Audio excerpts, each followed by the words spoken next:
9 News at 7 a.m. starts right now. We start off your 7 o'clock hour with some breaking news. There is a rollover crash on northbound I-25 at the Aurora Parkway exit. Thanks for joining us. I'm Corey Rose. And I'm Jordan Chavez. 9 News reporter Courtney Yoon is joining us live from that area right now. And Courtney, this is typically that time of morning when we see traffic get a little bit heavier. Yes, that's right, Jordan and Corey. Traffic has been picking up this morning, and I want to show you the scene behind me here. My photographer, Alex Dickey, is going to zoom in for you guys. It's kind of hard to see. It's a little bit smaller of a scene now than it was before. Less flashing lights, less police vehicles here. We saw a fire truck drive away about an hour ago, but crews are still working on cleaning up this off-ramp here because they told us this was a single vehicle crash, a rollover crash, and it also caused an oil spill. Denver police posted about this around 4:18 this morning online, that the Aurora Parkway off-ramp is shut down right now. So you can see I-25 traffic is moving along just fine past that crash area right now. So I-25 is open. It's just that northbound Aurora Parkway exit that is shut down right now. Police say that there are no serious injuries reported at this time, and there's no timeline on how long the Aurora Parkway off-ramp will be closed. But that's why we have our traffic specialist, Brianna Fernandez, to give us some alternative routes this morning. Good morning, Brianna. Hey, good morning, Courtney. Yeah, like you mentioned, it's unclear when they'll reopen because of that oil spill that happened earlier this morning. So that's why we've issued a traffic impact alert if you're heading out the door. So this is a live look from northbound I-25 right near the Aurora Parkway exit. Your best bet this morning, Spear or Colfax if you're trying to head out the door right now. We also have a brand new crash in the middle of the intersection right near Mississippi. So this is over 225. It's not causing any impacts whatsoever if you're along 225 on the interstate right now. But you can see we don't even have crews there on scene, and it looks like 3 vehicles were involved. This just happened within the last 5 minutes. Then we've also had Loveland Pass closed, and then I-70 westbound was also closed earlier this morning, and that's because of 2 separate crashes. You can see traffic slowly moving. We are improving this morning, so I do want to switch things over to our main maps real quick. Zoom into that closure that we're seeing along Aurora Parkway. If you're heading out the door, again, Spear and Colfax, your best bet, but we're also seeing northbound I-25 delays at the moment, as well as southbound I-25. Again, no crashes along I-25 right now, so that still should be a pretty nice commute. 225 from I-25 heading into I-70. Again, we're seeing that crash along Mississippi just underneath 225. This closure along westbound I-70, according to the Clear Creek County Sheriff's Office, as well as Colorado State Patrol, they're saying that they're seeing icy conditions. We had a semi that lost traction, which blocked off Loveland Pass. Now we're seeing westbound I-70. One lane is reopened, according to Colorado State Patrol and according to our CDOT cameras. Once it fully reopens, we'll keep you updated. But again, there was 2 separate crashes, which is why we saw a lot of slowdowns this morning. Katie? And temperatures in the mountains fell below freezing. From this point forward for the rest of this Monday, those temperatures will gradually rise, but not a whole lot. We're in for a pretty cool day all across the state. Mostly cloudy skies. The precipitation has ended. Some light drizzle.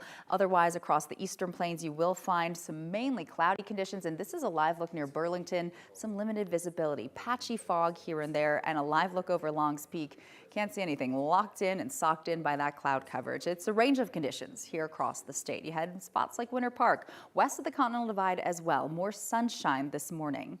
Our live radar showing that heavy rain moving off to our north and east. We are left with some areas of light drizzle, and some light to moderate showers will once again develop later on tonight. But really the widespread heavier precipitation that has ended, and we picked up upwards of 1/2 of an inch in most spots, and some accumulating snow over our higher mountain peaks, and a dusting in spots. Those temperatures have also fallen to some of the coolest we've seen so far this fall. Out of the airport, it's still only 42 degrees.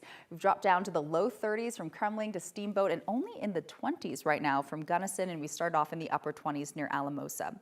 A chilly start to the morning all across the state. You can see not a lot of warming for this afternoon. Some peaks of sunshine here and there, otherwise mainly cloudy skies. Best chance for picking up a little more moisture will arrive through the evening commute. So have the rain jacket, the warm clothes on for today, a high of only 55 degrees. Now we will gradually warm up, 10 degrees warmer tomorrow, 70s and 80s on the 7-day forecast. And this is right around 5:30 this evening. Could see a little more light snow over Rocky Mountain National Park, Estes Park, and then here over the Denver area, some moderate shower activity before we clear out later on tonight. Jordan. All right, Katie, thank you. A metro area police officer is recovering after being stabbed in the shoulder. According to Englewood police, this started with an altercation at the Denny's on Hampton Avenue at about midnight. This started with a report about a person who pulled a knife on an employee. And when the officers tried to talk to the suspect, they say he rushed them. That is when Englewood police say that the suspect stabbed one of the officers and was shot by the other officer. That injured officer has been released from the hospital, and the suspect is still recovering at the hospital this morning. Right now, Colorado Springs police are looking for this missing person. 13-year-old Mia Gill was last seen yesterday morning around 11 a.m. in the area of Interquest Parkway and New Allegiance Drive. She was last seen wearing black sweatpants, a black crop top shirt, and a black sweater. She also has black hair with blue tints. Officials believe she may be in the Woodland Park area. Anyone who sees her should call the Colorado Springs Police Department.